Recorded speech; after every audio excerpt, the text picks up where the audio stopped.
7편, 동료, 절망을 나누는 또 다른 그림자. 액터스 스튜디오의 내부는 낡고 어두웠다. 화려한 로비 대신 달아빠진 나무 바닥과 빛바랜 연극 포스터들이 그들을 맞았다. 공기 중에는 먼지와 땀, 그리고 수십 년간 쌓인 배우들의 뜨거운 열망이 뒤섞여 맴돌고 있었다. 가람은 이곳이 상업적인 성공을 위한 장소가 아닌 연기라는 종교를 신봉하는 자들의 성역이라는 것을 온몸으로 느낄 수 있었다. 대기실에는 10명 남짓한 배우들이 제각기 다른 방식으로 긴장을 풀고 있었다. 누구는 벽에 기댄 채 허공을 보며 대사를 읊조렸고 누구는 제자리 걸음을 하며 끊임없이 몸을 움직였다. 가람은 그들 틈에서 이질감을 느꼈다. 그들은 모두 연기를 준비하고 있었지만 가람은 그저 자신의 삶을 증명하러 온 것이었기 때문이다. 실베스터 스텔론, 그의 이름이 불리자 가람은 심호흡을 하고 작은 무대 위로 올라섰다. 객석에는 3명의 심사위원이 어둠 속에 잠겨 있었다. 그들의 얼굴은 보이지 않았지만 그들의 날카로운 시선이 자신을 꿰뚫어 보는 것 같았다. 준비한 연기를 보여주시오. 나지막하지만 힘있는 목소리가 울려 퍼졌다. 가람은 무대 중앙에 섰다. 그는 연기를 시작하기 전에 잠시 눈을 감았다. 머릿속으로 지난 몇 년간의 시간을 되돌아보았다. 차가운 뉴욕의 뒷골목, 쓰레기통을 뒤지던 자신의 비참한 모습, 동물원 사자 우리의 역한 냄새, 그리고 오디션장에서 들었던 조롱 섞인 웃음소리. 그 모든 절망과 분노를 끌어모아 그는 첫 대사를 내뱉었다. 그것은 연기가 아니었다. 그의 목소리는 여전히 어눌했지만 그 안에는 꾸며낼 수 없는 한 인간의 진실된 고통이 담겨 있었다. 그의 몸짓 하나하나, 눈빛 하나하나는 모두 그가 온몸으로 살아냈던 절망의 기록이었다.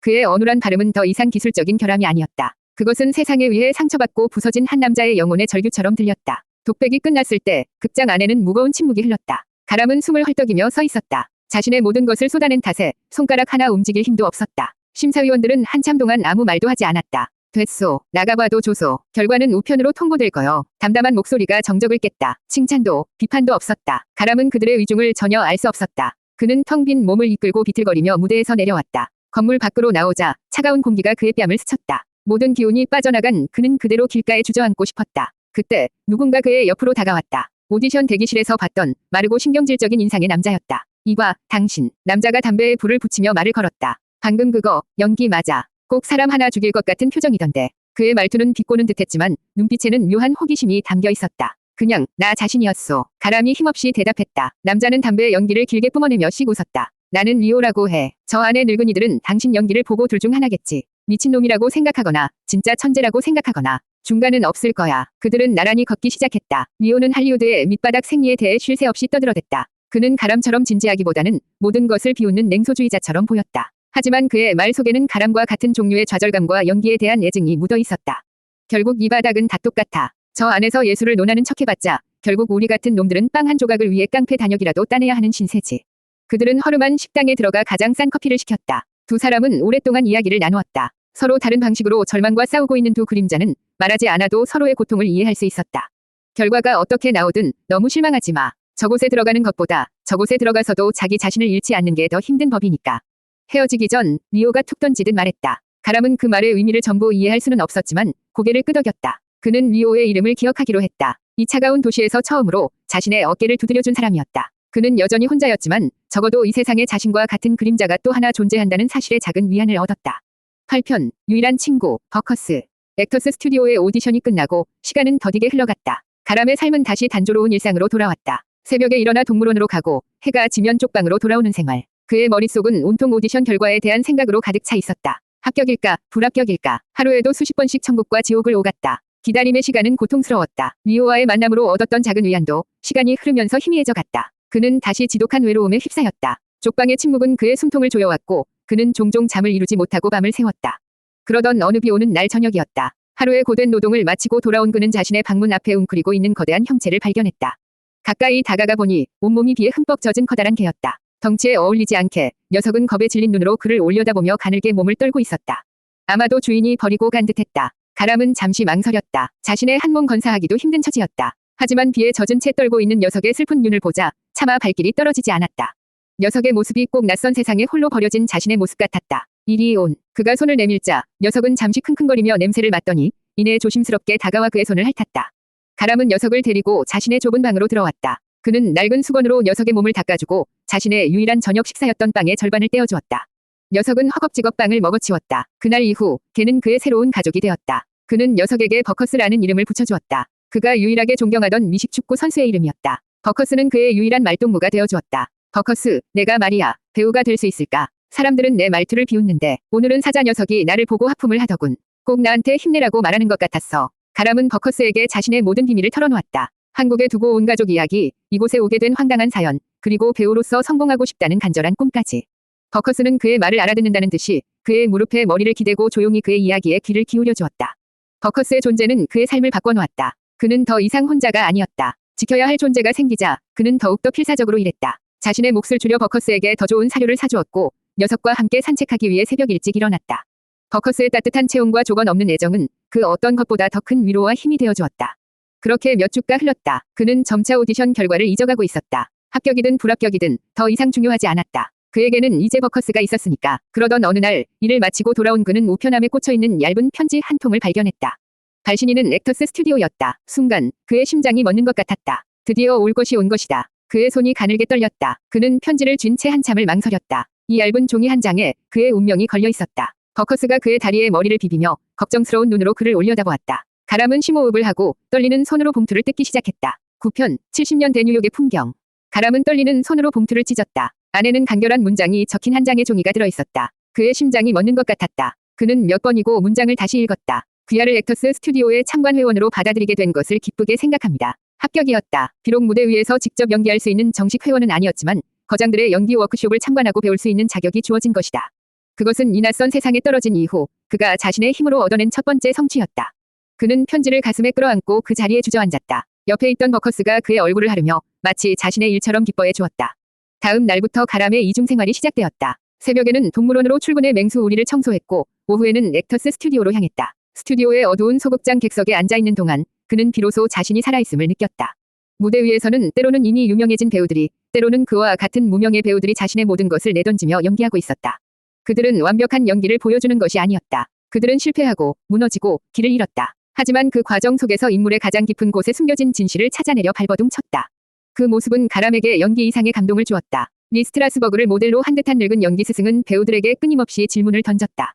당신의 감정은 진짜인가? 당신은 지금 무대 위에서 거짓말을 하고 있지는 않은가? 그의 날카로운 지적에 배우들은 상처받고 좌절했지만 결코 포기하지 않았다. 가람은 그곳에서 연기의 기술이 아닌 연기의 정신을 배웠다. 진실된 감정만이 관객의 마음을 움직일 수 있다는 것, 그리고 자신의 상처와 결핍이야말로 가장 위대한 연기의 재료가 될 수 있다는 것을. 액터스 스튜디오에서의 시간은 그에게 세상을 보는 새로운 눈을 뜨게 해주었다. 그는 더 이상 생존을 위해 도시를 배회하지 않았다. 그는 예술가의 눈으로 70년대 뉴욕의 풍경을 관찰하기 시작했다. 그리니치 빌리지의 허름한 카페에 앉아 창밖을 지나는 사람들의 표정과 몸짓을 연구했고 센트럴 파크 벤치에 누워 연인들의 속삭임과 노인들의 고독한 뒷모습을 바라보았다.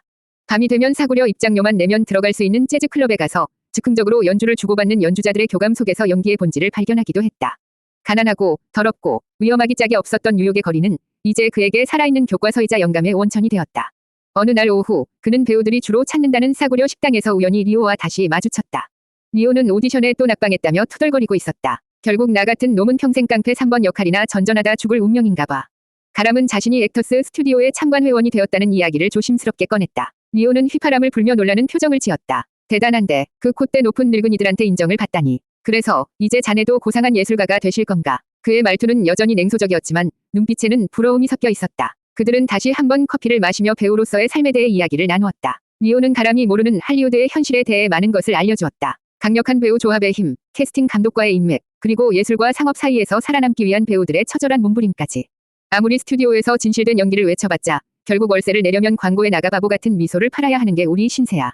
잊지 마, 친구. 우리는 예술가이기 전에 노동자라고. 리오와의 대화는 가람을 다시 현실로 끌어내렸다. 그는 액터스 스튜디오라는 상아탑에 안주할 수 없었다. 그는 이 냉혹한 현실 속에서 자신의 예술을 증명해내야만 했다. 그날 밤 족방으로 돌아온 가람은 창밖으로 보이는 뉴욕의 야경을 한참 동안 바라보았다. 수만 개의 불빛 아래 수만 개의 욕망과 좌절이 뒤섞여 있었다. 그는 이제 더 이상 이 도시의 이방인이 아니었다. 그는 이 거대한 도시의 일부가 되어 자신만의 싸움을 시작할 준비를 하고 있었다. 10편 굶주림과 대본 사이. 가람의 하루는 24시간이 모자랐다. 동이 트기 전 일어나 동물원으로 향했다. 그는 더 이상 사자 우리 청소를 굴욕적으로 생각하지 않았다. 그것은 그의 꿈을 지탱해주는 신성한 노동이었다. 그는 묵묵히 땀을 흘리며 그 대가로 주어지는 몇 푼의 돈으로 자신과 버커스의 생계를 책임졌다. 동물원에서의 일이 끝나면 그는 곧장 액터스 스튜디오로 달려갔다. 어두운 객석에 앉아 무대 위 배우들의 연기를 볼 때면 온몸에 피로가 가시는 것 같았다. 그는 스펀지처럼 모든 것을 빨아들였다. 거장들의 가르침, 배우들의 희로애락, 무대 위에서 폭발하는 진실의 순간들. 그의 영혼은 지식과 영감으로 가득 채워져 갔다. 하지만 그의 마음속에는 채워지지 않는 갈증이 있었다. 창조에 대한 굶주림. 그는 참관 회원이었기에 무대 위에서 자신의 에너지를 분출할 기회가 없었다. 그는 다른 사람의 연기를 보며 박수를 치는 관객이 아니라 무대 위에서 박수를 받는 배우가 되고 싶었다. 그의 안에는 너무나 많은 이야기와 감정들이 쌓여 금방이라도 폭발할 것 같았다. 그러던 어느 날 스튜디오에서 두 명의 배우가 권투 선수를 주제로 한 장면을 연기하는 것을 보게 되었다. 그들의 연기는 기술적으로는 훌륭했다. 다듬어진 대사, 정확한 몸짓, 계산된 감정 표현. 하지만 가람은 그들의 연기에서 아무런 감동도 느낄 수 없었다. 그들의 연기에는 진짜가 빠져 있었다. 그들은 배고픔에 지쳐 빵 한 조각을 훔쳐본 적이 없었고 세상의 격렬 속에서 자신의 존재 가치를 증명하기 위해 발버둥 쳐본 적이 없었다. 그들은 링 위에서의 고통을 연기하고 있었지만 링 밖에서의 삶의 고통은 전혀 알지 못했다. 저건 가짜야. 진짜 싸움은 저런 게 아니야. 가람은 자신도 모르게 주먹을 꽉 쥐었다. 그의 머릿속에는 자신이 겪었던 진짜 싸움의 순간들이 스쳐 지나갔다. 그는 그 어떤 배우보다 더 절실하게 링 위에 선 남자의 마음을 이해할 수 있었다.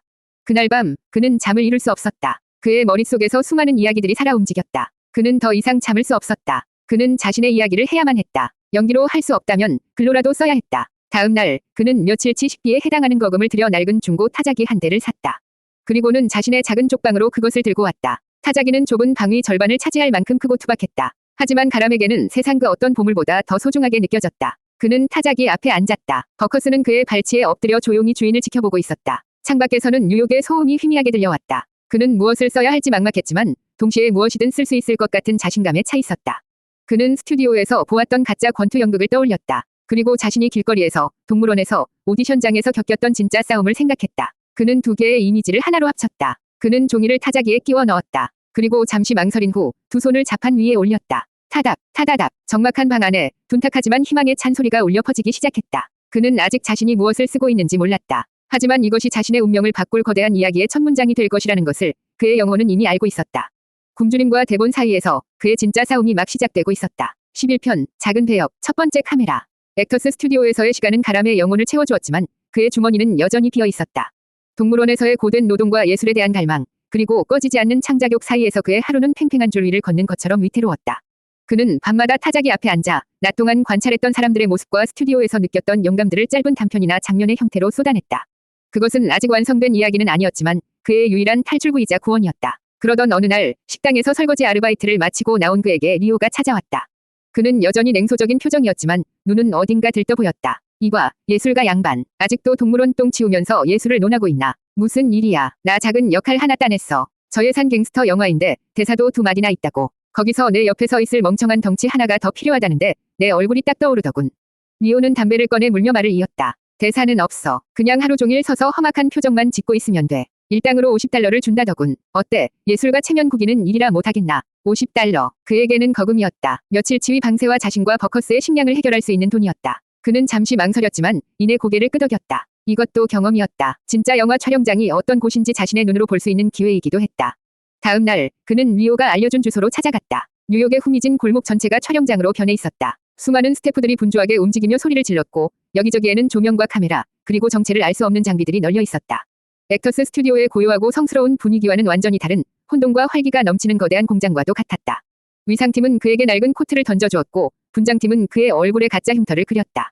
그는 자신의 역할이 행인에게 시비를 거는 깡패이라는 것을 알게 되었다. 그는 수많은 엑스트라들 틈에 섞여 몇 시간이고 하염없이 자신의 차례를 기다렸다.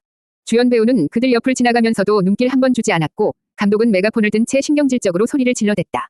이곳에서 단역 배우는 부품이거나 살아있는 소품에 불과했다. 마침내 그의 차례가 되었다. 그가 할 일은 간단했다. 주인공이 리오와 이야기하는 동안 그저 뒤에 서서 팔짱을 낀 채 인상을 쓰고 있기만 하면 되었다. 액션. 감독의 외침과 함께 그의 인생에서 처음으로 전문 영화용 카메라가 자신을 향해 돌아갔다. 강렬한 조명 빛에 눈이 부셨다. 그는 심장이 터질 것처럼 뛰었지만 애써 태연한 척하며 험악한 표정을 지었다. 몇 초였을까? 아니 몇 분이었을까? 시간 감각이 사라졌다. 카메라는 그의 앞을 스쳐 지나갔고 감독의 컷 소리가 들려왔다. 모든 것이 순식간에 끝났다. 그의 첫 번째 영화 촬영은 그것이 전부였다. 허무했지만 동시에 기묘한 흥분이 온몸을 감쌌다. 그는 방금 필름의 일부가 되었다. 이 세상 어딘가에 자신의 모습이 담긴 영상이 존재하게 된 것이다. 하루 종일 이어진 기다림과 고된 촬영 끝에 그는 약속된 $50를 손에 쥐었다. 꼬깃꼬깃한 지폐 몇 장. 하지만 그에게는 아카데미 트로피만큼이나 무겁고 값지게 느껴졌다. 그는 집으로 돌아오는 길에 정육점에 들러 평소에는 감히 쳐다보지도 못했던 두툼한 소고기 스테이크를 샀다. 그날 저녁 그의 작은 쪽방에서는 고기 굽는 냄새가 진동했다. 그는 버커스와 마주 앉아 생애 가장 맛있는 저녁 식사를 나누어 먹었다. 비록 아주 작은 한 걸음이었지만 그는 분명 앞으로 나아가고 있었다. 12편 단역 배우의 서름. 첫 번째 영화 출연은 그에게 새로운 길을 열어주었다. 한번 얼굴이 알려지자 리오를 통해 비슷한 종류의 단역 제의가 간간히 들어오기 시작했다. 술집 손님 3, 지나가는 행인호, 총에 맞는 깡패이. 그의 역할은 언제나 이름 없이 사라지는 배경의 일부였다. 그는 동물원 일을 그만두었다. 단역 배우의 수입은 불안정했지만 동물원 청소부보다는 나았다. 무엇보다 촬영장에서 보내는 시간은 그에게 살아있는 공부가 되었다. 그는 자신의 역할이 없을 때에도 촬영장을 떠나지 않고 다른 배우들의 연기와 감독의 연출, 스태프들의 움직임을 하나하나 눈에 담았다. 하지만 단역 배우의 삶은 결코 녹록지 않았다. 그것은 보이지 않는 서름과 굴욕을 견뎌내야 하는 시간의 연속이었다. 어느 추운 겨울날 그는 야외 촬영에 참여하게 되었다. 그가 맡은 역할은 주인공에게 한마디의 경고를 던지는 문직이었다. 그에게 주어진 유일한 대사. 그는 그 한마디를 완벽하게 해내기 위해 며칠 밤을 새워 연습했다. 하지만 촬영 당일 모든 것이 엉망이 되었다. 주연 배우는 약속된 시간보다 3시간이나 늦게 나타났고 감독은 해가 지기 전에 촬영을 끝내야 한다며 신경질을 냈다. 마침내 그의 차례가 되었을 때 그는 준비한 모든 것을 쏟아부어 대사를 읊었다. 하지만 감독은 그의 연기는 쳐다보지도 않고 모니터만 보며 소리쳤다. 안 되겠어. 시간이 없어. 저 친구 대사는 그냥 없애버려. 그냥 고개만 끄덕이라고 해. 그의 유일한 대사는 그렇게 허공으로 사라졌다. 그는 아무 말도 하지 못했다. 그저 카메라 앞에서 로봇처럼 고개만 끄덕일 뿐이었다. 수십 명의 스태프들 앞에서 그는 완벽하게 무시당했다. 또 다른 날에는 새벽부터 시작된 촬영을 위해 추운 길거리에서 몇 시간이고 대기해야 했다. 하지만 갑자기 쏟아진 비 때문에 그가 출연하기로 했던 장면은 통째로 취소되었다. 아무도 그에게 미안하다고 말하지 않았다. 그는 그저 다음 촬영을 위해 시간을 비워두라는 통보만 받았을 뿐이다. 그는 살아있는 인간이 아니라 언제든 교체 가능한 부품 취급을 받았다. 그의 서름이 극에 달했던 것은 당대 최고의 배우 중 한 명과 함께하는 장면을 촬영할 때였다. 그는 그 배우의 연기를 존경했다. 그와 한 공간에서 숨 쉬는 것만으로도 영광이라고 생각했다. 하지만 그 배우는 촬영 내내 단역 배우들을 그림자 취급했다. 그는 가람의 어깨를 밀치고 지나가면서도 사과 한마디 하지 않았고 가람의 얼굴에 담배의 연기를 뿜어대기도 했다. 그 순간 가람은 깨달았다. 이 세계의 잔인한 계급을 주연과 단역 사이에는 결코 넘을 수 없는 거대한 벽이 존재했다. 그는 분노보다 깊은 슬픔을 느꼈다. 그는 그 배우의 연기를 지켜보았다. 그의 연기는 완벽했다. 그는 카메라 앞에서 자유자재로 자신의 감정을 표현했고 감독과 의견을 나누며 장면을 함께 만들어 나갔다. 그는 존중받고 있었다. 가람은 주먹을 꽉 쥐었다. 부러움이 아니었다. 그것은 불타는 야망이었다. 그는 더 이상 배경의 일부로 남고 싶지 않았다. 그는 이야기를 이끌어가는 주체가 되고 싶었다. 다른 사람이 써준 대사를 읊는 배우가 아니라 자신이 하고 싶은 이야기를 직접 만들어 세상에 외치고 싶었다. 그날 밤 유난히 지치고 상처받은 몸을 이끌고 쪽방으로 돌아온 그는 버릇처럼 타자기 앞에 앉았다. 그는 오늘 겪었던 모든 굴욕과 슬픔 그리고 뜨거운 야망을 타자기 자판 위에 쏟아내기 시작했다. 그는 더 이상 짧은 장면이나 인물 스케치를 쓰지 않았다. 그는 하나의 완결된 이야기를 쓰기 시작했다. 세상에게 무시당하고 아무도 기대하지 않지만 결코 쓰러지지 않는 한 남자의 이야기. 일생일대의 기회를 잡기 위해 자신의 모든 것을 거는 남자의 이야기. 그는 이야기의 주인공에게 이름을 붙여주었다. 로키 발보아. 단역 배우의 서름은 그렇게 하나의 위대한 전설을 잉태하는 자양분이 되고 있었다.